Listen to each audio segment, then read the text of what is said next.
I was planning travel in India while in United States and trying to book Mumbai Hyderabad round trip ticket, 2 tickets. So I realized that if I book on Expedia, I'm not able to get like a seat upgrade, early check-in and all that frills. So I went to the Indian airline website. When the time came to choose the extras and to pay for them, and when the website realized that I'm paying with a US credit card, all hell broke loose. They have no clue. Hell broke loose. I couldn't use the US credit card. So I said, the heck with it. I went back to Expedia. No frills. I could just buy the ticket. So I bought the ticket. On the last screen, they added almost 25% the value of per ticket as a surcharge for using US credit card. At that point, I was beyond caring. I said, okay, the heck with it. So I bought the tickets. I was in Mumbai and getting ready to fly to Hyderabad the next day. So I checked in. I was in front of my laptop in my hotel room. And then I said, while I'm checking in, I will get the front row seats and early check-in, early boarding and all that, because they have, with a surcharge, with a lot of surcharge, they have already accepted my credit card. So I tried to pay for that using the same US credit card. Means this time, like what I thought was hell, you have like no conception what happened. And there are like a lot of problems. Nothing went through. And then I got a message that I will not be able to get a boarding card and I am put on a watch list. So I like to be on watch list for awards and all that, but this scared me. So I picked up the phone and called the airline. So my number in the queue or the line was 15. I waited 28 minutes and my number became 45. I'm still thinking how after waiting 28 minutes my number went from 15 to 45. Whatever. Then it turned out that there is an option whereby I can do WhatsApp chat and they will initiate the chat. I said, great. I chose that option. Then before WhatsApp chat, they needed like an Indian cell phone number. I had my mom's. I was in India. So then first like OTP, DDT, ABP, GBP, CPT, TTT, so 1,000 things happened on my cell phone. Then I had to provide this number, that number. I had to prove that I am Ravindra Godse. There are so many damn Ravindra Godses all over India born in November, So that I have to prove that I am this Ravindra Srikant Godse. So I proved it to them. And then I had to provide this, that. Then the WhatsApp chat started. And by then I had left my hotel. I had gone for a walk. The lady on the other side said, tell me the full spelling of the names of the passengers, the date of the transaction, the time of the transaction, the amount of transaction, the clearing. I said, hold on. You have contacted me. We have established for past 15 minutes that I am who I am. We have generated OTPs. You have my unique PNR. You have my date of birth, you have signed in, you have called me. You are in front of the computer screen with the transaction. Why do I have to provide this detail? I know the full spelling of mine and my son's name, but I don't remember the time of transaction. I don't remember the amount of transaction. She said, okay, make a copy of front and back of your credit card, sign it and email it to this address. First of all, I'm not in front of a laptop. I'm not in my hotel. Such a pain to get the copy of the front and back, sign it, scan it and email it. And we are doing all this for my security, right? Ravindra Godse's security. Making a front and back copy of the email and emailing it to some server is the stupidest idea in terms of security. Who's protecting that server? What kind of web security that they use?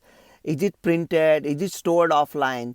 So while pretending to be secure, they are presenting me the weakest link.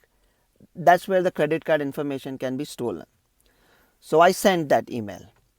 Then I got a response on WhatsApp that just come to the airport early. I don't have a boarding card. So I went to the airport. Now India is the only place where you need to have the photo ID and the boarding card to enter the airport. I don't know the reason. There are some reasons maybe I don't understand. I told that security guy very nicely that I don't have a boarding card. They were very polite. They let me in. I went to the desk. I went to the desk and then I said like everything was okay. And I said, I want to buy the front row seats. They said they are sold out. I said, but I just saw it on the website. I said, that's an online promotion. I said, you know what, just give me any seats. I'll sit anywhere. I said, tomorrow I'm flying back from Hyderabad to Mumbai. So this card is already verified by you. I just showed it to you. So can I use this card to pay for those seats? Or can you buy those seats for me? So no, that's an online promotion. You do it. But this credit card was validated only for the to journey, not for the fro journey. So I have to go through the whole process and getting on the watch list for the back journey. I said, you know what? I don't want it. Just give me my boarding card. Please, just let me go. So she printed the boarding card and she said, because you are on the watch list, this doesn't have a barcode on it. So go to that desk and get a stamp that it doesn't have a barcode. I said, no, I'm here. I gave you my photo ID. I gave you my PNR. You signed me in. And now you give me the boarding card that works. I'm not going to go to another desk. But I think there were like a lot of people who had seen my videos, recognized me. They were smiling. They were really nice. So one of the girls came and she said, oh, don't worry, I'll give you the stamp. So they gave me the stamp. Now, and there are 7 or 8 times they check your boarding card and photo ID. Because my boarding card doesn't have a barcode, every time I have to go through a separate gate, show this to them. Then a lady showed up. I didn't know whether she worked for the government, she worked for the airline, I had no clue. She just showed up, asked to see my boarding card and my photo ID. She had boarding card in her left hand, photo ID in the right hand. She was looking at my face and then looking at the boarding card. My face and boarding card. I said, just excuse me. If you are comparing my face, why are you looking at the boarding card? Look at my photo ID, na? My boarding card doesn't have my picture. Hell, it doesn't even have a barcode. So why are you looking at my boarding card? So she let me go. And then I came back without trying to upgrade or nothing like that. Now this is the bad part. I'm coming to the good part, the best part, which is really good for India in a second. Such airlines, if they were trying to operate in United States, they will be put out of their miserable existence by US consumers in minutes. They will not be allowed to exist. Very soon such airlines will be taken over by sleek companies which are secretly financed by China, and we won't even know when that has happened. You know, but what is the good part, the best part? The smiling crew, the young Indians, and I can see the frustration written over their face that they are made to follow these stupid rules. I'll give you a shout out to Vistara. On January the 3rd by 8:20 p.m. flight, I flew business class from Delhi to Mumbai and I left my phone in the plane. We got on the tarmac, took a bus. When I reached the terminal, I realized that I didn't have my phone. One of the security guys, he had seen my video, so I talked him into taking me back, but there was no way for me to go back. I was stranded. The air hostesses of Vistara went to bat for me and refused to leave in their own transport till I was taken care of. They were standing there and they were guarding me. I was so touched. All these young Indians, they are so smart, they are so well versed in English, they are so polite, they can just they can just take over this industry in the world.